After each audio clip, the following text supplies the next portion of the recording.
आऊज़ु बिल्लाहि मिनश शैतानिर रजीम बिस्मिल्लाहिर रहमानिर रहीम। आखिर हज़रत हमज़ा रज़ियल्लाहु अन्हु का जनाजा 70 बार क्यों पढ़ाया गया? हुज़ूर सल्लल्लाहु अलैहि वसल्लम के चचा हज़रत हमज़ा रज़ियल्लाहु अन्हु के ज़ख्म लगने के बाद अपने कातिल को देख लिया और उसकी तरफ तेज़ी से बढ़ने लगे, लेकिन हिम्मत ना हारी। आप गिरने के बाद दोबारा उठे और अपने जिस्म से नेज़ा निकालने की कोशिश की, पर उसे निकाल ना सके। फिर दोबारा कातिल की तरफ बढ़े, लेकिन थोड़ी दूर ही जाकर गिर पड़े और रूह मुबारक जिस्म से निकल गई। ये 17 शव्वाल 3 हिजरी का दिन था जब हुजूर सल्लल्लाहु अलैहि वसल्लम के शेर दिल चचा हज़रत हमज़ा रज़ियल्लाहु अन्हु शहीद हुए। उनके शहीद होते ही काफिरों ने जंग ओहद में ताजियाने बजाना शुरू कर दिया। हिंदा बिनते उतबा जो अबू सुफियान की बीवी थी, वो हज़रत हमज़ा के जिस्म के पास आईं और जिसकी बेहुरमती करके उसको काटने लगीं। आपके नाक व कान काट कर हिंदा ने अपने गले का हार बनाकर डाल दिया और आपका सीना फाड़कर जिगर व कलेजे को बाहर निकाल दिया। जिगर को हिंदा ने चबाना शुरू किया और खुशी से झूमते हुए यह अशआर पढ़ने लगी कि ए मुसलमानों, हमने तुमसे बदर के दिन का बदला ले लिया और एक जंग के बाद दूसरी जंग के शोले तो भड़कते ही हैं।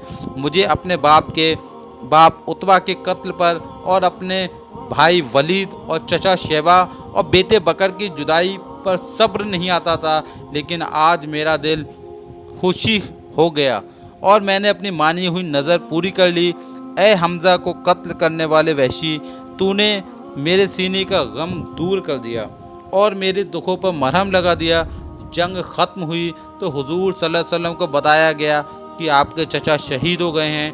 आप जल्दी से तशरीफ़ लाएं तो देखा कि चचा की लाश के टुकड़े मैदान में बिखरे पड़े हैं। ये देख आंखों से आंसू जारी हो गए। गमों के आंसुओं की ऐसी झड़ी लगी कि तमाम सहाबा भी रोने लगे और आपने अपने चचा के टुकड़े इकट्ठे करने का हुक्म दिया। फिर शहीद चचा जिस्म मुबारक की तरफ चेहरा करके फरमाया कि ए चचा, अल्लाह की रहमत आपके ऊपर हमेशा बरसती रहे।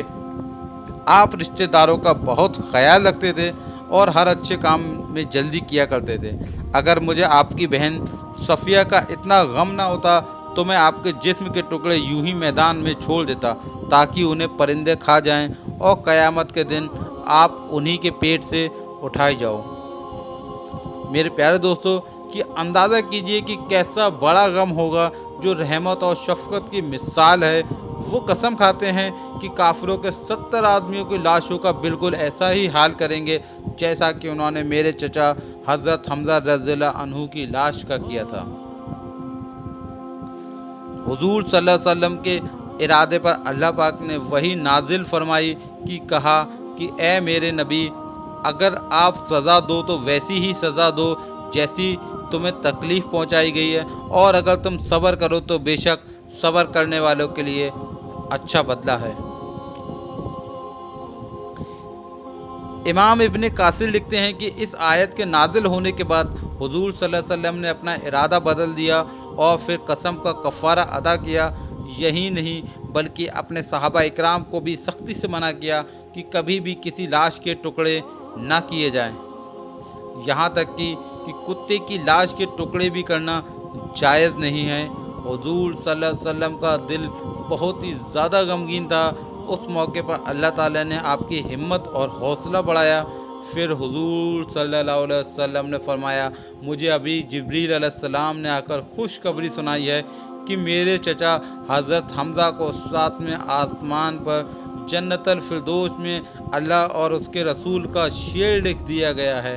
हज़रत हमज़ा रज़ियल्लाहु अन्हु की बहन हज़रत साफ़िया रज़ियल्लाहु अन्हा ने जब जंग की खबर सुनी तो मदीना से जंग ओहद के मुकाम की तरफ रवाना हुई। तो हुजूर सल्लल्लाहु अलैहि वसल्लम ने हज़रत साफ़िया रज़ियल्लाहु अन्हु के बेटे हज़रत ज़ुबैर को कि मेरी फूफी सफ़िया को जंग मैदान से दूर ही रखो और उनको मदीना वापस ले जाओ, क्योंकि अगर वो अपने भाई हज़रत हमज़ा रज़ियल्लाहु अन्हु की लाश को देखेंगी तो वो दुख बर्दाश्त नहीं कर पाएंगी। और उसके बाद जब उनके बेटे ने अपनी माँ से जाकर ये सब कुछ कहा तो हज़रत सफ़िया ने भी जवाब दिया कि ए ज़ुबैर, हुजूर सल्लल्लाहु अलैहि वसल्लम से कह दो کہ میں بھائی شہید ہونے کی خبر سن چکی ہوں۔ میں جانتی ہوں کہ اللہ کے یہاں یہ قربانی بہت ہی مقبول ہے۔ میں جاہلیت کے طور طریقوں کو خوب جانتی ہوں۔ میں مشکرین کی طرح نوحہ نہیں کروں گی۔ یہ سن کر حضور صلی اللہ علیہ وسلم نے ان کو جنگ احد کے میدان میں آنے کی اجازت دے دی۔